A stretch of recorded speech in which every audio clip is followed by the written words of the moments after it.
Hello, my curious creators and clever artists. Are you ready to travel back in time to a world of paint, paper, and incredible ideas? Imagine this. You're sitting with your notebook, doodling. You draw a car, maybe a spaceship. Now, imagine drawing a helicopter in your notebook, 400 years before the first one ever flew. Tonight, let's meet the man who did just that. His name was Leonardo da Vinci, and his mind was one of the most magical places that has ever existed. Leonardo lived a very long time ago in Italy, a beautiful country famous for its art, and Leonardo was one of the greatest artists of all time. He could paint pictures that looked so real, you felt like you could step right into them. You may have even seen his most famous painting, the Mona Lisa, with her mysterious, gentle smile. But here's a secret about Leonardo. His art was only half of his story. The other half was hidden away in his most prized possession, his notebooks. Leonardo carried a notebook with him everywhere he went. He didn't just see the world, he studied it. He didn't just look at a bird.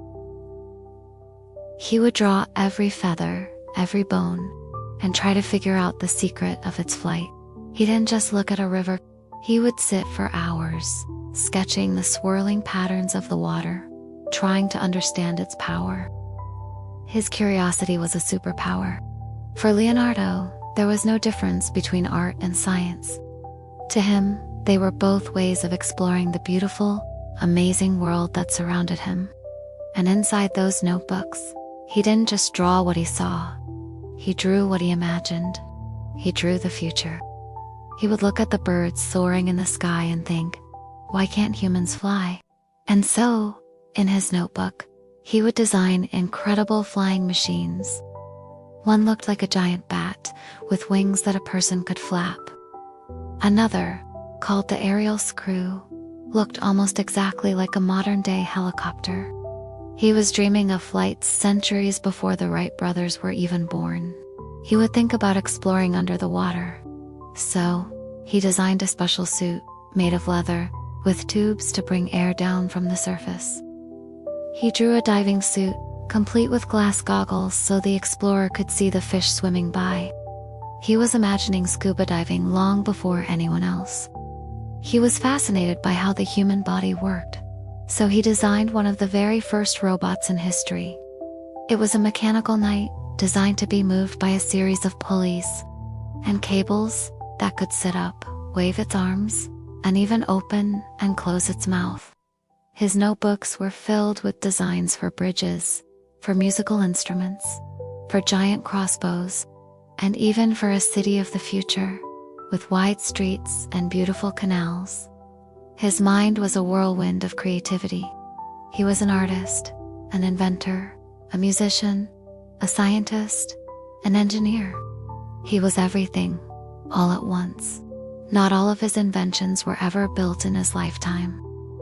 The world wasn't quite ready for them. People looked at his drawings and probably thought they were just fantastic dreams. But Leonardo wasn't drawing for them. He was drawing because his mind simply couldn't stop asking, what if? He teaches us that you don't have to choose just one thing to be passionate about. You can love drawing and love math. You can love building things and love reading stories. Your brain is a beautiful and amazing place, with room for all kinds of interests. Leonardo's true masterpiece wasn't the Mona Lisa. It was his incredible, boundless curiosity. It was his belief that if you look closely enough, the world will show you its secrets. So tonight, as you drift off to sleep, let your own mind ask, what if? What will you dream of? What will you create? Never stop being curious. Never stop doodling your dreams. You never know. You might just be drawing the future. Sleep well, my little Leonardos.